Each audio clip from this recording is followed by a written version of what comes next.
Chuck Schumer is here looking very glum. Doesn't he look glum? He looks glum. But look on the bright side, Chuck, considering how woke your party has become. If Kamala loses, you still have a chance to become the first woman president.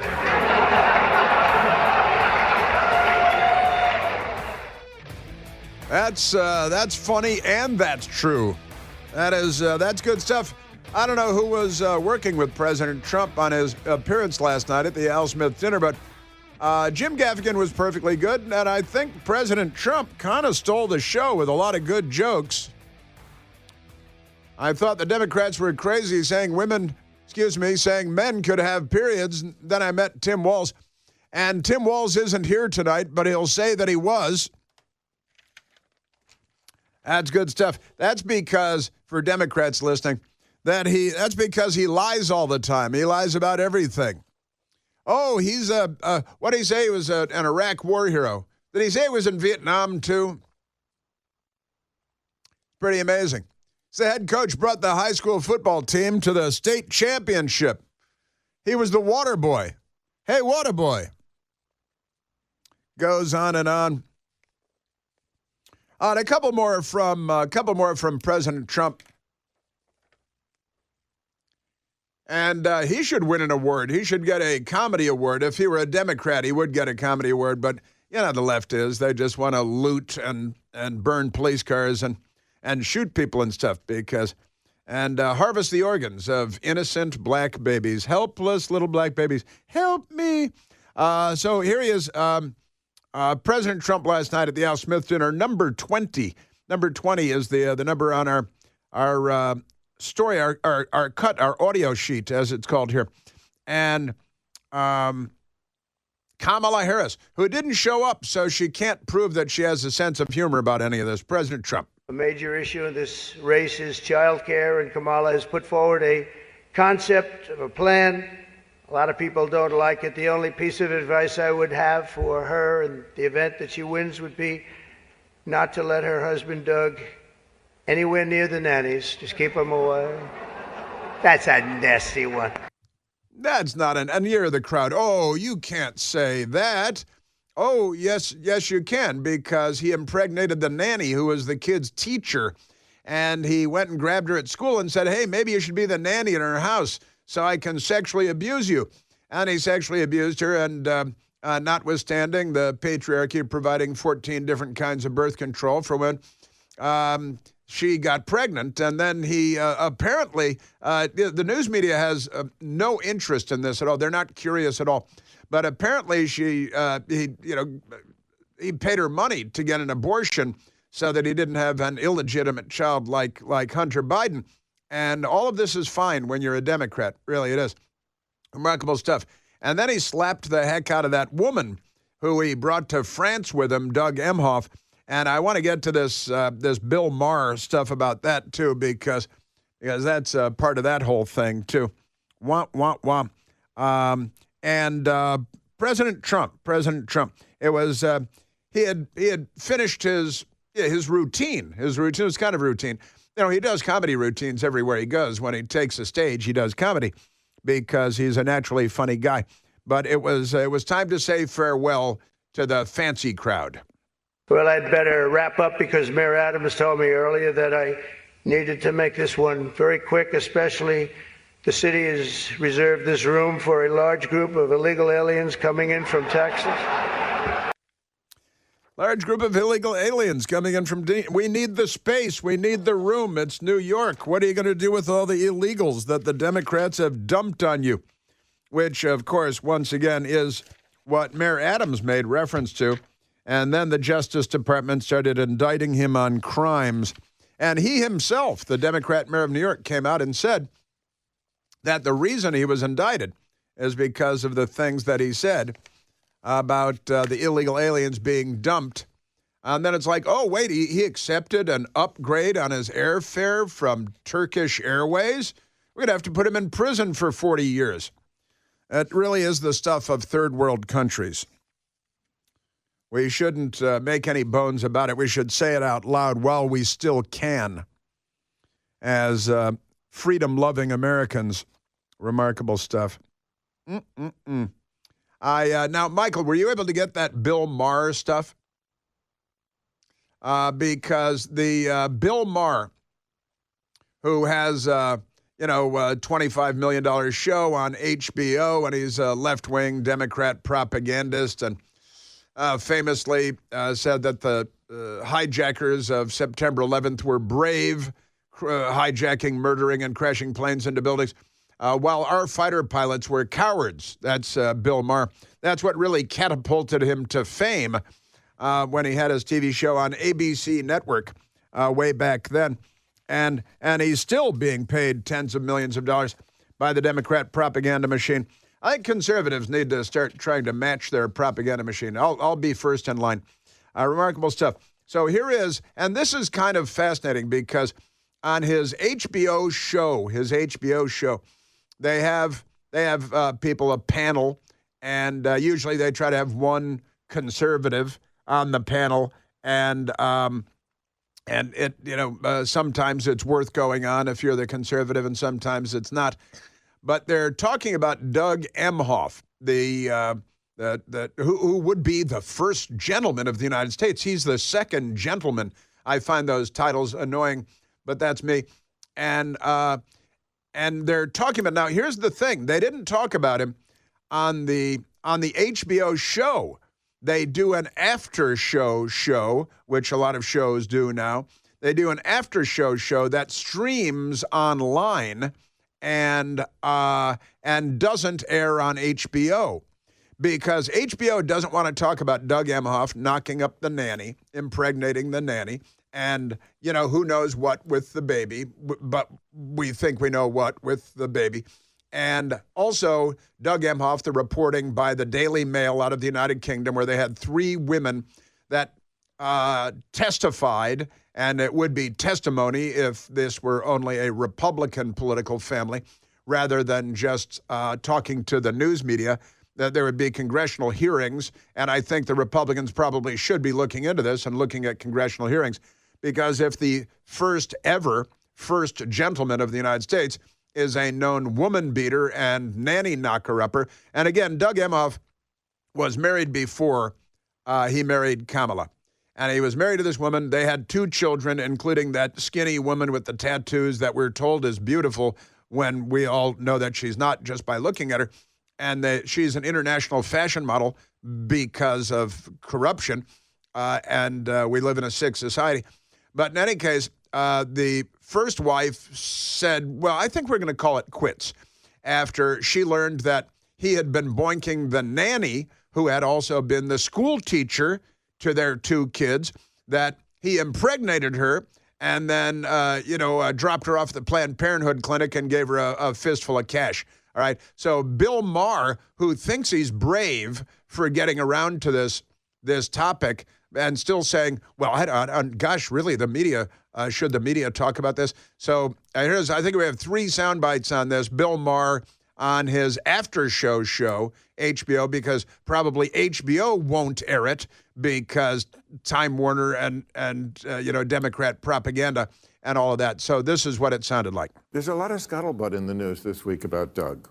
Mm-hmm. Doug, leave all women, except when it comes to one who says that someone hit her across the face. Right. Well, of course, we don't know if that's true. She says that it happened. I'm not saying that it happened. I'm just saying true. the standard used to be believe all women. If people don't know what's going on, the Daily Mail is reporting that 3 women that she talked to contemporaneously, which has been the standard very often in these cases, that she said back in, I think, 2011 or something, they were at the Cannes Film Festival. He slapped her. He thought she was flirting with the valet. And he knocked up the nanny, right? That's confirmed. That's confirmed. Yeah. He definitely knocked up the nanny. Yes. That's, but I don't know. Nobody ever knows. Toxic masculinity. Okay. Now, honestly, I'm sorry, Michael, who's the conservative on the panel? Oh, yeah, it's Buck Sexton. I'm sorry. I apologize. It's Buck Sexton, and he agreed to go on the Bill Maher show. And then this came up in the after thing because they don't want to do it on the real show.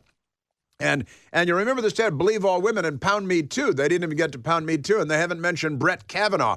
when you didn't have three women. You had one obviously mentally challenged woman with her scratched up glasses who had to have two front doors in her house and refused to fly on airplanes unless you sent private jets for her. And she was mental, and her own family didn't support her, and there was nobody that corroborated her phony story. And there were a number of people that disputed her story that were present at the time. And so you have these contemporaneous accounts saying that none of that is true about Brett Kavanaugh. So Bill Maher is a liar and a fraud and a fake, applying a fictional standard. Well, we had three women who were corroborating the story that the women, he's also underplaying it. The story was that, and I don't know, she was flirting with the valet. I think he might have that wrong too. Said she was flirting with someone at the valet stand. And then the current second general of the United States, the husband of the vice president of the United States, Kamala Harris, slapped her so hard that she went spinning around. And there are three women that are attesting to this. And Bill Maher's like, well, but we need more than that. No, you don't. Not in the past, not when there's a Republican involved. How many people testified about the accusations against Donald Trump? How many people corroborated anything against Brett Kavanaugh? None and none. You lying Sacagawea. Bill Maher is a horrible lying Sacagawea. It might be because he's so stoned all day long, which he's very proud of. But Buck Sexton, naturally, because he's a normal person, jumped in and said, well, what did that believe all women thing? What happened to that? And here you've got three women testifying, and then there's the woman who was slapped, and the media is busy not looking for her. They don't want anything to do with this story. And it continued from there. If this becomes more credible, and we don't know yet. I mean, a lot of the conservative outlets still aren't reporting it. So I wouldn't go after anybody for not reporting it yet, because these things have to be checked out. They have to be checked out. But if it becomes more credible, certainly on the level of Brett Kavanaugh, which was, that kind of thing was reported by everybody pretty quickly. Totally not credible. Does the liberal media keep ignoring it? And yes, they will. Absolutely. Wouldn't that make it look worse? Wouldn't that make it? And it's like, oh, really? What planet are you people living on? You lying sacks. I got to tell you, if this becomes more credible, and how would that happen with nobody in the media looking into it?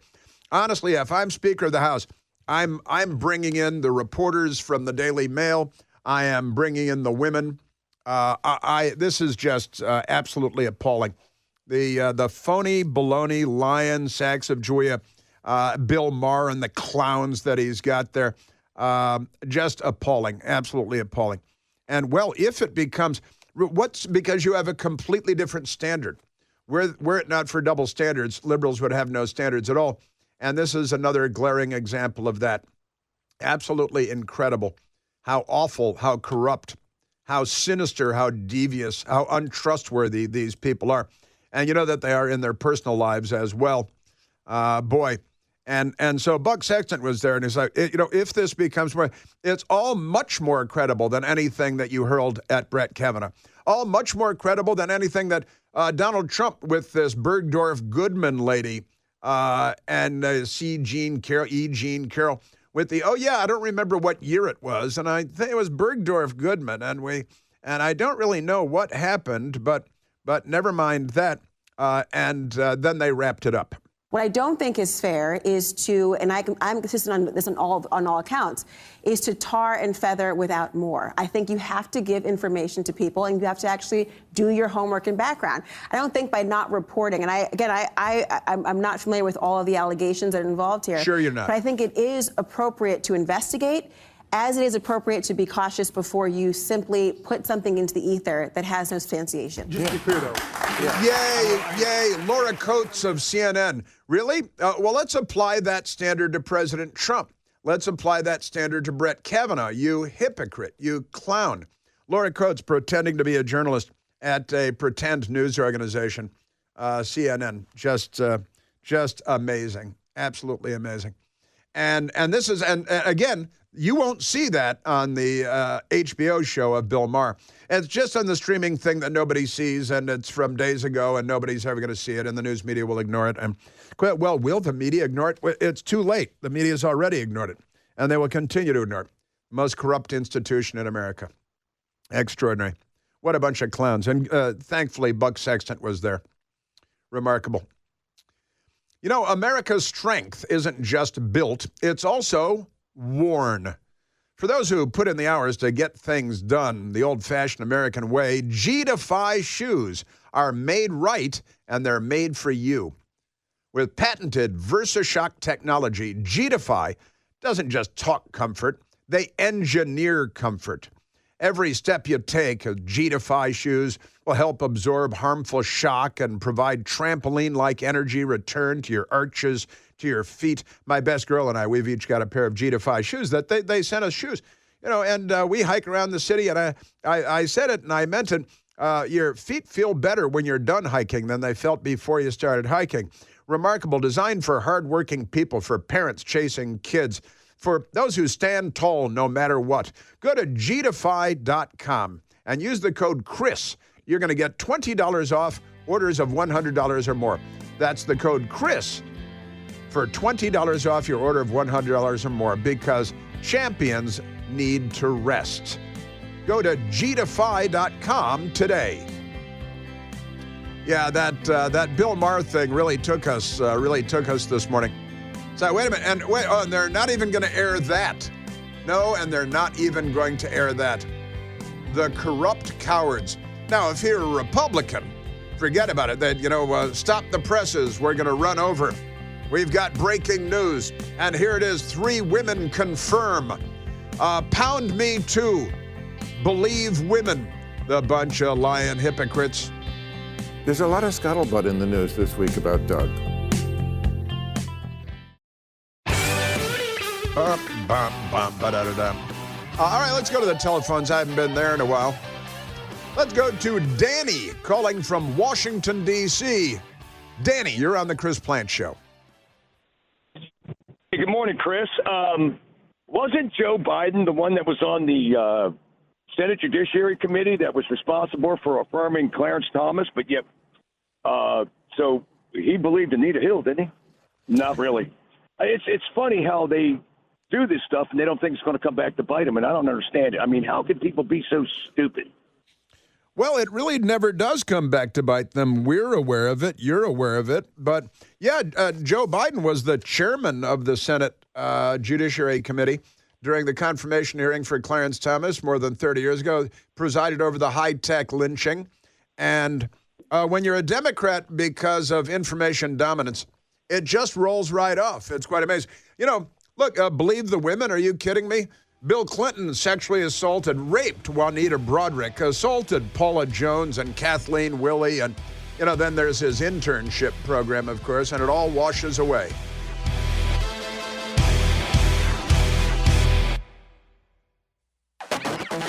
Uh-oh. Caught me in the middle of eating York peppermint patty, which is my breakfast, as it turns out. Thus far. You may have noticed yesterday that a big terrorist was killed by Israel in the Gaza, in the alleged city of Rafah. And Doug Emhoff was nowhere to be found. He was slapping or knocking somebody up or something like that. But our crooked media boy.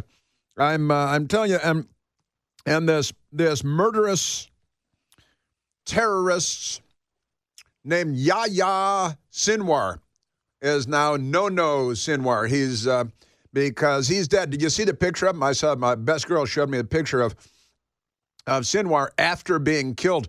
There's a very large gaping hole in the middle of his forehead, and I think this would be confirmation that he had been killed. But Yahya Sinwar, it's Y-A-H-Y-A, Yahya. And Sinwar will sin no more, S-I-N-W-A-R, which is kind of ironic since it's the word sin combined with the word war, and he is nothing if not a war criminal. And the New York Times is concerned Sinwar's death could shake but not topple Hamas. Experts say. They like to talk to Hamas and call them experts, for their body counts and stuff at the New York Times.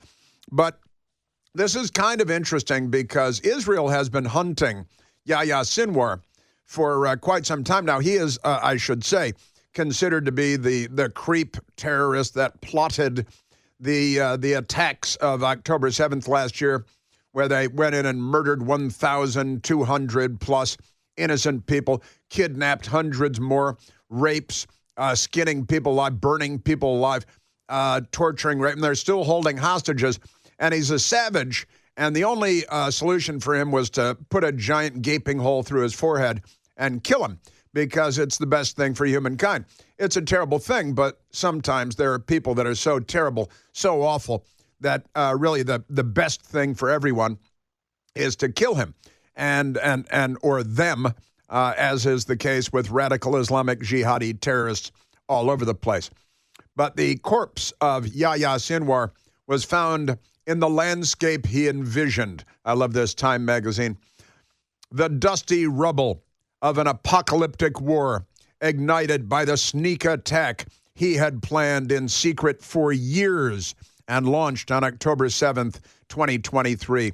The catch was that the fighting extended, honestly, only 25 miles east and at most 4 miles south from the shattered villa in southern Gaza, where the Hamas leader died 1 year and 9 days later. Now, this guy is he's like the Osama bin Laden of this attack. And I want to remind you that Joe Biden recommended during the Obama administration, SEAL Team 6 was sent in to kill Osama bin Laden in Abbottabad in Kurdistan. You know, it's the old Abbottabad in Kurdistan. In Afghanistan, of course. And Joe Biden recommended famously that they not go.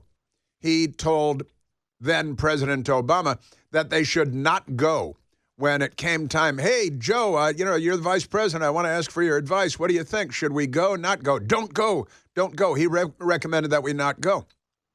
And Obama, and actually this is kind of a tricky story that I hope the truth will come out about this one day. But the CIA kind of tricked Barack Obama using his own rules against him. And they went. You remember Barack Obama was on the golf course when he was told, oh, yeah, by the way, SEAL Team 6 just entered Afghanistan's airspace, and they're going in to get bin Laden. And he said, what? And they raced him back to the White House for his photo op in the Situation Room. But he actually, my sources tell me, Obama didn't actually greenlight it. But Joe Biden recommended against going, and the go order was given anyway. Because it was successful, Obama took credit for it. Had it not been successful, Obama was going to blame somebody else.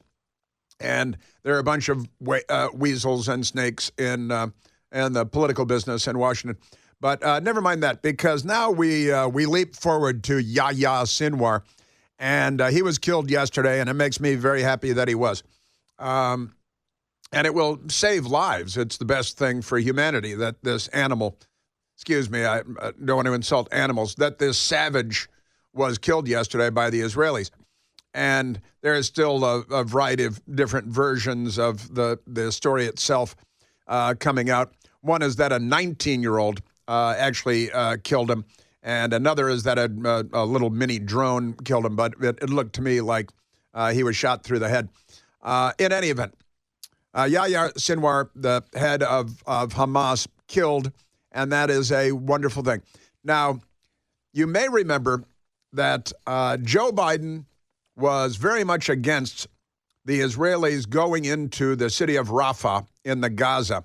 And they were pressuring Benjamin Netanyahu and threatening Benjamin Netanyahu, you better not go into Rafah because you're just going to kill civilians, because they were gobbling up and regurgitating all of the radical Islamic jihadi terrorist Hamas propaganda.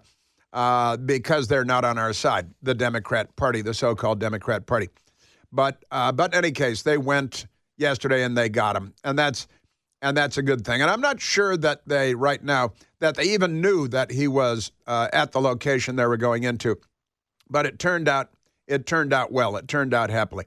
And Joe Biden yesterday came out and took credit. Now, again, Joe Biden was threatening Netanyahu, we'll cut off arms shipments to Israel if you go into Rafah, which is a signal to the likes of Yahya Sinwar, Go into Rafah because the U.S. is protecting you there. And it's the dumbest foreign policy ever. You know, Joe Biden's been wrong about every foreign policy issue for more than 40 years, as Robert Gates famously said of Joe Biden. But then Joe Biden, who was in the air over the Atlantic Ocean heading to Germany, which there's a certain amount of irony in there, heading to Germany when we learned that Yahya Sinwar had been killed. And before Air Force One landed and before the President of the United States could make any statement about it, the Democrat Party's candidate for president and current vice president came out and made a statement. And in fact, Michael, let's go to 23A first. Kamala Harris came out, went to the cameras, and was, yay, finally something good happened. Here's Kamala. Israel confirmed that Yahya Sinwar, the leader of Hamas, is dead. And justice has been served. Justice has been served. And the United States, Israel, and the entire world are better off as a result. Yeah, okay, well, that's... Sinwar was responsible for the killing of thousands of innocent people, including the victims of October 7 and hostages killed in Gaza. Yeah, because he's a real bad guy, wasn't he? But where were you guys when Israel needed support in going after him? Again, it's like the leader of Hamas that launched that attack, the deadliest attack on Jewish people since the end of World War II, since the end of the Holocaust. And so she jumped out in front of the cameras and gave that mealy-mouthed kind of nasal, blah, blah statement. And Joe Biden was still in the air aboard Air Force One heading into Germany. And then Joe Biden landed in Germany, got off of the airplane, and he came out and made a statement like, yay, finally we got the bad guy. The death of the leader of Hamas represents a moment of justice. He had the blood of Americans and Israelis, Palestinians and Germans and so many others on his hands. Let's also make this moment an opportunity to seek a path to peace, a better future in Gaza without Hamas. I'm grateful for Germany's cooperation in holding Iran accountable for destabilizing policies, including providing missiles and drones to Russia. Now, there is a certain irony that he had just landed in Germany, which actually, gave us the Holocaust in World War II, murdering millions and millions of Jewish people from all over Europe, trying to exterminate them. And Joe Biden has been backing Hamas, whose stated goal is to exterminate the Jewish people. Just saying. And Iran's stated goal, exterminate the Jewish people, wipe Israel off the map from the river to the sea, the River Jordan to the Mediterranean Sea. And they have thousands and thousands of young Americans chanting from the river to the sea on Ivy League campuses and on campuses across the country, which is the rhetoric of the genocidal anti-Semites of today.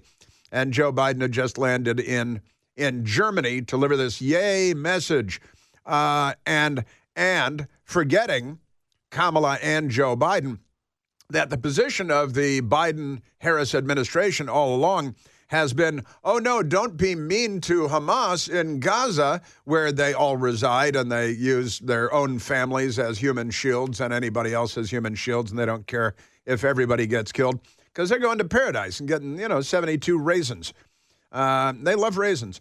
But you may recall that just back in May, the Secretary of State, Anthony Blinken, for Joe Biden and Kamala Harris, said, well, don't go into Rafah. There are civilians there. You can't. And this is where Sinwar was, and the Israelis knew it. And there you have to go in and get the leadership.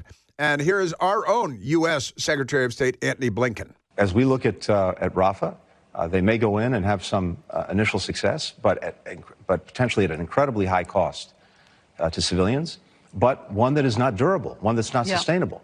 And they will be left holding the bag on an enduring insurgency, because a lot of armed Hamas will be left, no matter what they do in Rafah. An enduring insurgency, that's what they're living in the midst of. That's what they're in the middle of. This is the jihad. You morons, where do they get these morons? It's unbelievable how unserious and how unintelligent these people are. And what they don't know about the history of the region is flabbergasting, just extraordinary. And but it's not just Antony Blinken, because back in April, Joe Biden was out there because, first of all, the Israelis were talking about going into Rafah to get the leadership of Hamas. And the Biden administration was vocally shouting down Benjamin Netanyahu and the Israelis and threatening the Israelis. Don't you go in there, because they're, gobbling up all the New York Times Hamas propaganda. Nothing but little girls are being killed, and they're all civilians, and we're not using them as human shields. And Joe Biden is such a moron that he's trying to talk about the Israelis going into Rafah, but instead talked about them going into Haifa, which is actually an Israeli city. I made it clear to Israelis, don't move on Haifa. It's just not, Why would they move on Haifa? Anyway, I just... Anyway, what? Huh? Look what we did recently. What? Look, what are you talking about? Man, oh man. He should be at the pronouns and donuts display at American University today in Washington. That's right, it's Pronouns and Donuts Day. So not only is he telling him not to go into Rafah, but he says Haifa, which is, again, a city in Israel. And the guy has no business and has had no business for years being president of the United States. The world is in a terrible place, and we're stumbling toward a worse place. Joe Biden, but wait, listen to this. He threatens Netanyahu and the Israelis, saying, we're going to cut off all shipments of munitions, of weapons, if you go into Rafah. I made it clear that if they go into Rafah, they haven't gone into Rafah yet. If they go into Rafah, I'm not supplying the weapons that have been used historically to deal with Rafah, to deal with the cities, to deal with that problem. Yeah, right. So you're going to cut off arms shipments to Israel if they go to where the leadership of the genocidal terrorist death cult of Hamas reside. You will not sit still for that. You will punish them. And in September, on ABC News, Kamala Harris was asked about, the Israelis are talking about going into Rafah, where the Hamas leadership is.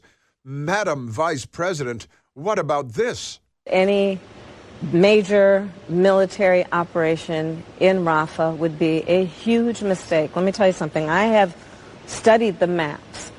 There's nowhere for those folks to go.